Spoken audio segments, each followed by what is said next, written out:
Thousands of lorries travel between France and Spain every day, some of them belonging to criminal gangs. I'm checking that it's just transporting paper and not other waste and dangerous products.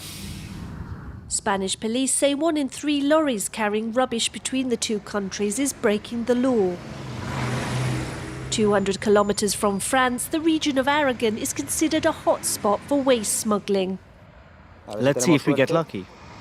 Spanish police carry out regular checks on lorries travelling on this motorway. Can you show me the vehicle's paperwork, please? The driver says he's transporting used tyres from Catalonia. I know where I collected the tyres, but I don't know where they came from. They could have come from Germany, from France. The paperwork checks out, but in many cases it's impossible to determine whether other waste is being hidden. Other waste could be hidden under a load, but we can only go on the documents given to us by the transporters. At every check, the police verify if waste has crossed the border legally. Rubbish must be declared and can only come into Spain to be recycled. Fraud takes place when documents are falsified or when there is an attempt to get rid of the waste, to camouflage it, which isn't allowed. Illegally bringing trash from one side of the Pyrenees to the other is becoming more frequent. Treating a 20-ton lorry of non-recyclable waste costs around €1,000 in Spain compared to €5,000 in France.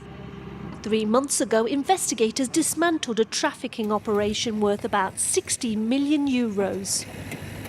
This was a lorry that came directly from France. The waste it was transporting never actually went through a treatment centre. The criminal groups involved multiple companies along the way as a way of faking treatment operations that never in fact took place.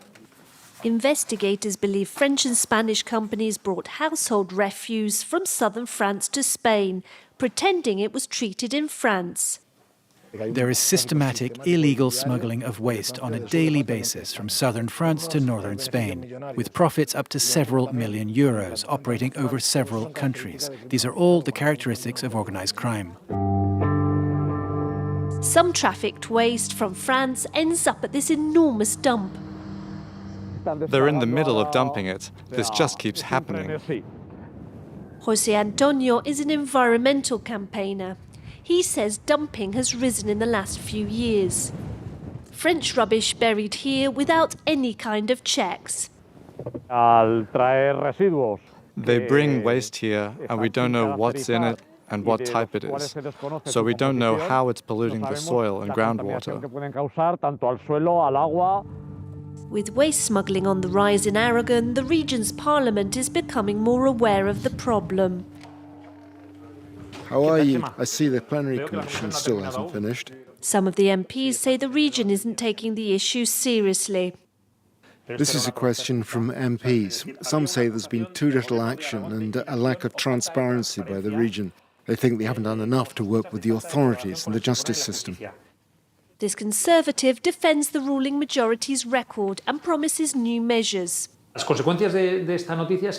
result of this scandal is that we're going to step up checks by 30%, particularly those linked to the transport of waste internationally. In Spain, traffickers, when caught, often escape with fines of several €1,000. New European legislation to stiffen penalties is expected in the next few months.